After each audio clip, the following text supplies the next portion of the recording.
Bonsoir. Alors, le 14 octobre, on vote ici à Bruxelles pour les élections communales de cette année 2018, mais pour toute la législature, bien sûr. Et la campagne électorale continue sur les plateaux de Maghreb TV. Ce soir, j'ai le plaisir de recevoir M. Philippe Claus, bourgmestre de la ville de Bruxelles. Philippe Claus, bonsoir. Bonsoir. Et bien sûr, Fouzia Harish. Alors, vous êtes échevine chargée de l'instruction publique, de la jeunesse, de la petite enfance et du personnel. Fouzia Harish, bonsoir. Bonsoir. Alors, Fouzia Harish, vous êtes très connu, hein, vous êtes échevine depuis quelques législatures à Bruxelles. On va parler de votre bilan, mais aussi, bien sûr, de votre projet pour les Bruxelloises et les Bruxellois. Mais tout d'abord, Philippe Claus, vous êtes bourgmestre sortant.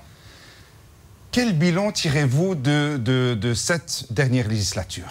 Mais moi, ce que je veux dire, et c'est pour ça que je trouvais important d'être ici avec Fouzia Harish, le cœur de notre projet politique, c'est l'enseignement.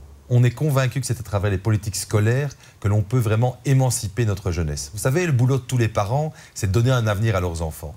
Et nous, comme pouvoir public, c'est là-dessus qu'on doit les aider. Et on a vu, franchement, sous l'impulsion de Fouzia, un énorme changement depuis 15 ans. C'est qu'enfin, toutes nos écoles sont accessibles à tous les quartiers. Qu'on les a complètement rénovés, et Fouzia pourra en parler.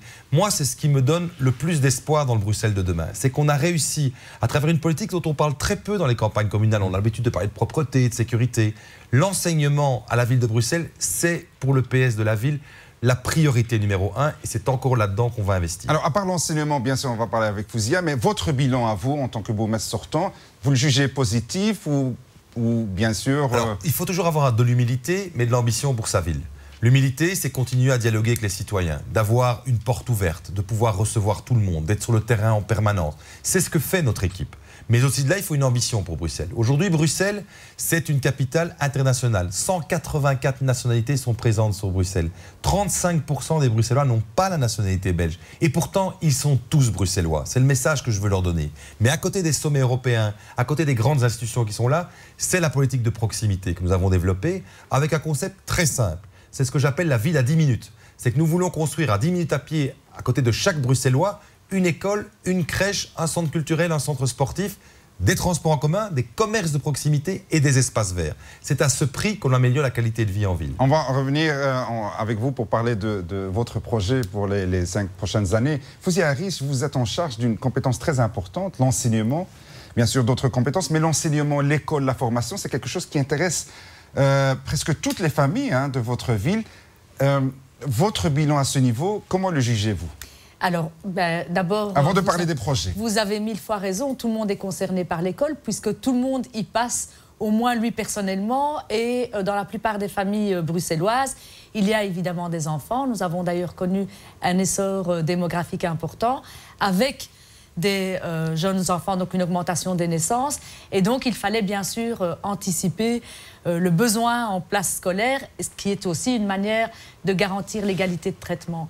Donc, comme l'a dit Philippe à l'instant, donc nous avons tout fait pour ouvrir les écoles à toutes les catégories de population, ce qui n'était pas le cas précédemment. Une manière de garantir l'égalité de traitement, mais il fallait en plus des places supplémentaires. Et nous en avons créé, durant cette législature, 4200. Il y en a déjà 2500 d'ouvertes et 1700 qui doivent, donc qui sont déjà financées, dont les procédures arrivent à terme et qui devraient sortir de terre. Donc tout un défi à relever. Tout à fait. Alors il faut savoir que, et franchement, j'ai eu le soutien évidemment de Philippe puisqu'il a les finances dans ses compétences. Pour obtenir les fonds, il faut savoir qu'on a investi 253 millions au total pour la construction de places supplémentaires dans les écoles, mais aussi des crèches, puisqu'on a créé 599 places supplémentaires. Et j'aime à le dire et à le répéter, quand on ouvre des crèches, on permet aussi à des jeunes mamans ou à des mamans de poursuivre leur carrière professionnelle et de ne pas devoir la mettre entre parenthèses le temps que l'enfant grandisse, puisque c'est souvent les mères qui doivent le faire. Et donc, c'est aussi une de notre fierté. Donc, l'éducation a occupé une énorme place durant cette législature et on est assez fiers du bilan. À part l'enseignement, Fouzia Harish, quand vous rencontrez, j'imagine que vous faites une campagne au quotidien pour ces élections. Quand vous rencontrez vos concitoyennes et concitoyens, quelles sont leurs priorités pour la ville de Bruxelles et pour eux, bien sûr? Alors, à part l'enseignement, c'est bien sûr l'emploi. Donc l'emploi est une grande préoccupation des jeunes, surtout à la ville de Bruxelles. Et j'aime à dire aussi que chaque fois qu'on ouvre une école, ou de l'équipement collectif, on a besoin d'engager, évidemment. Donc, on s'inscrit dans un cercle vertueux qui est celui de d'abord répondre aux besoins de la population. Et évidemment, pour ça, on a besoin, quand on ouvre une école, on a besoin d'enseignants, mais on a aussi besoin d'assistants sociaux, d'infirmières, de personnel d'entretien, bien sûr. Enfin, tous les métiers. Est-ce que vous engagez également, ou je ne sais pas, prioritairement, ou bien quels sont vos critères pour engager du personnel? Est-ce que les Bruxellois, les jeunes Bruxellois sont aussi privilégiés pour ce genre de poste? La compétence. Donc franchement, la chose que nous privilégions, et c'est évidemment compréhensible, c'est les qualités et les compétences des personnes. Il faut reconnaître qu'actuellement, en termes d'enseignants, on est en pénurie, donc c'est difficile. Mais nous anticipons et nous avons d'ailleurs un plan anti-pénurie qui va être activé et qui devrait nous permettre de répondre à nos besoins. Je voulais aussi dire que à côté de l'emploi, chaque fois qu'on ouvre une école, une crèche, de l'équipement collectif, on développe aussi des petits commerces à côté d'une école. On a des snacks qui s'ouvrent, des librairies. Enfin, une manière vraiment de s'inscrire dans un cercle vertueux qui permet à la ville d'évoluer. Alors, Philippe Claus, on a parlé de l'enseignement, des écoles, c'est très important bien sûr, mais il y a également tout un volet social. Moi, j'entends beaucoup de gens qui disent qu'il y a des grands hôpitaux sur le territoire de Bruxelles-Ville. Vous gérez également des centres hospitaliers. Comment voyez-vous, ou bien comment comptez-vous relever le défi social de demain pour les Bruxelloises et les Bruxellois? Je vais encore prendre Fouzia en exemple, puisqu'elle a présidé... heureusement que vous avez amené Fouzia avec vous. Mais évidemment, pendant de nombreuses années, les hôpitaux publics... On travaille en équipe. Voilà, on est une équipe et on n'est pas que des individus, mais c'est vrai que autant on a pu parler de l'enseignement comme on vient de le faire, et je pense que dans vos auditeurs et vos téléspectateurs, il y a énormément de familles qui peuvent témoigner qu'à 15 ans, il y avait toujours un bon prétexte pour que leurs enfants ne puissent pas s'inscrire dans les bonnes écoles. Les Cato, les Dashbeek, les Pagodes, les Lepage, il y avait toujours une bonne idée. Ici, on a d'abord voulu travailler sur l'égalité. Eh bien, c'est la même chose qu'on a fait dans nos hôpitaux, et notamment aussi avec Fouzia, c'est de dire que nous gérons 4 grands hôpitaux. Saint-Pierre, Bordet, l'hôpital des enfants et Bruckmann. Tout le monde connaît ces hôpitaux. Ce sont des hôpitaux universitaires, avec la meilleure technologie. Eh bien, notre principe, il est très simple à comprendre. Vous êtes pauvre ou riche, vous avez de l'argent ou pas, vous avez droit aux mêmes soins de qualité, par les mêmes professeurs d'université, avec le même matériel. Et donc, ce que nous avons créé dans l'enseignement avec Fouzia, on le fait aussi dans nos hôpitaux. On a l'excellence, on crée énormément d'emplois, c'est plus de 8800 personnes, mais surtout, tout le monde peut venir se faire soigner chez nous.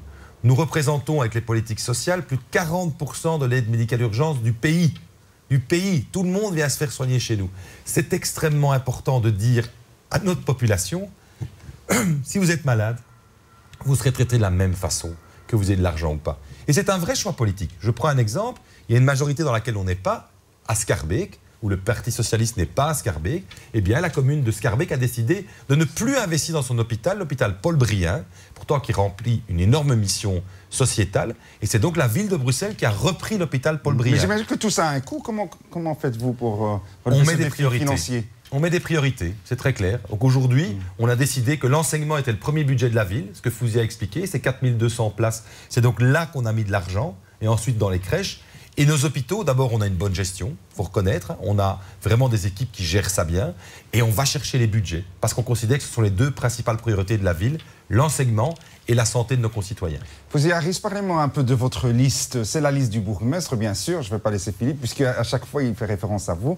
Donc, je me dirige à vous. C'est la liste PS. C'est la liste PS. PS. D'accord. Et parlez-moi peut-être de la composition sociologique ou des profils de cette liste. Alors, on a constitué une liste qui est très large. On y retrouve des personnes de plusieurs origines différentes. Donc, on y retrouve... bien sûr, des personnes d'origine française, albanaise, turque, marocaine, algérienne, anglaise. Enfin, c'est vraiment très cosmopolite et à l'image de notre ville. Comme l'a dit le bourgmestre tout à l'heure, 184 nationalités différentes. Il n'y a pas 184 nationalités différentes sur la liste. Mais en tout cas, on a voulu qu'elle soit la plus mixte possible et qu'elle représente... la population de notre ville. Et vous êtes combien sur la liste, Fouzia? Deuxième. Philippe Claus, vous êtes premier, j'imagine, sur la liste. C'est le candidat bourgmestre. C'est le candidat bourgmestre. Quel est le numéro de cette liste? Numéro 5. Numéro 5. Voilà, donc c'est un chiffre facile à retenir, le numéro 5. Et c'est vrai que, comme le disait Fouzia, au-delà de la diversité notamment des origines, mais des quartiers aussi. Oui. Ce que je suis très très fier, moi, c'est aussi la jeunesse qu'on a réussi à mettre sur notre liste. Parce qu'on le disait, on a eu notre congrès et notre meeting dimanche passé. On a une dizaine de jeunes, mais qui ont une énergie dans cette liste. Ça nous fait du bien parce que, pas qu'on veut passer pour les anciens, mais avoir comme ça une relève de moins de 30 ans qui s'investit dans la chose publique, qui va sonner aux portes, qui va discuter avec les habitants, qui va dans les quartiers les plus reculés pour parler du projet du PS, c'est évidemment ce qui nous fait plaisir de savoir que, d'abord, on est très bien reçus sur le terrain, ça c'est aussi extrêmement important, c'est qu'on a vraiment un accueil des gens qui ont envie de parler de leur vie. Vous faites du porte-à-porte, comment vous faites? Parlez-moi un peu de votre campagne, comment vous la menez? Alors d'abord, on dort pour pas avoir une idée. On dort pas beaucoup, ça c'est le principe d'une campagne, on dort pas beaucoup, on mange pas toujours très bien parce qu'on n'a pas le temps de manger, mais honnêtement, ce que moi aussi je veux remercier, c'est les concitoyens.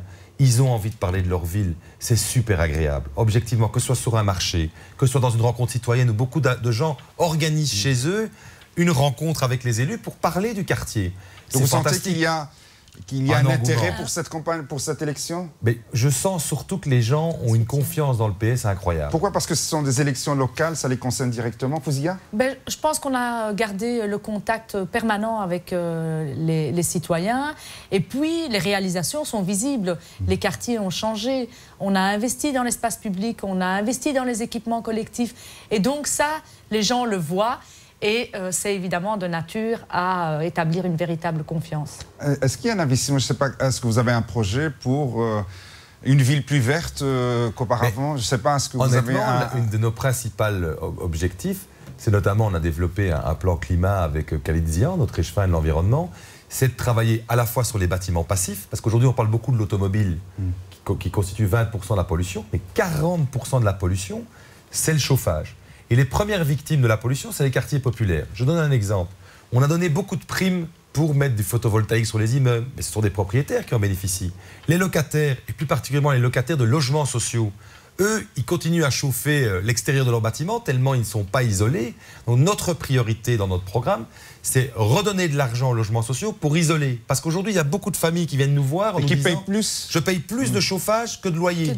C'est pas admissible. Donc on va agir pour la planète, mais en même temps pour le portefeuille des ménages en faisant ça. Il y a un exemple très clair pour l'instant qui est la cité Querelle, où on est en train de refaire les immeubles en bas des Marolles pour justement qu'il n'y ait plus cette déperdition de chaleur, pour que les gens payent moins de chauffage. Et je vais prendre un exemple encore d'une école que Fouzia a inaugurée avec nous il y a 2-3 semaines. Et bien cette école, c'est une école de 850 élèves, c'est la Croisée des Chemins à Neder-Overenbeek. Il fallait voir la tête des parents à l'inauguration, ils étaient tous sourire. Elle se chauffe toute l'année avec une simple chaudière comme pour une maison individuelle. Tellement elle est bien isolée. On fait du bien à la planète, mais on fait aussi au bien du portefeuille des Bruxellois. Exactement. Fouzia Harris, si vous voulez vous adresser maintenant à vos électrices et électeurs, qu'est-ce que vous pouvez leur dire pour les convaincre de voter pour la liste PS numéro 5, c'est ça? C'est bien ça. Et pour Fouzia Harris? Eh bien, j'aurais envie... Mais également pour tous les autres candidats. J'aurais envie de leur dire que nous avons fait un excellent travail durant cette législature, mais qu'évidemment, il reste encore beaucoup à faire et donc de leur demander leur confiance le 14 octobre prochain. Philippe Claus, la même question. J'ai envie de dire une chose très simple, et Fouzia l'a un peu résumé. Notre numéro de GSM ne change pas après le 14 octobre, notre adresse email non plus, nos adresses non plus, nous habitons les mêmes quartiers, nous sommes d'une disponibilité Vous habitez permanente. quel quartier, Philippe Claus? Le quartier à Nessens. Et vous, Fouzia? Chaussée d'Anvers, voilà. près de la gare du Nord. Très bien. Et ce que je veux dire, et les citoyens nous le rendent, ils ont accès à nous et ils connaissent l'ambition de notre programme. Ne laissez personne au bord du chemin.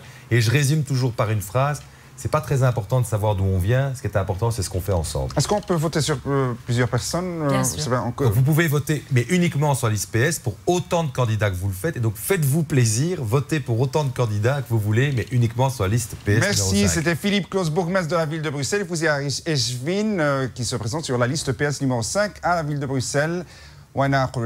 À bientôt pour une autre émission électorale. D'ici là, ma salama.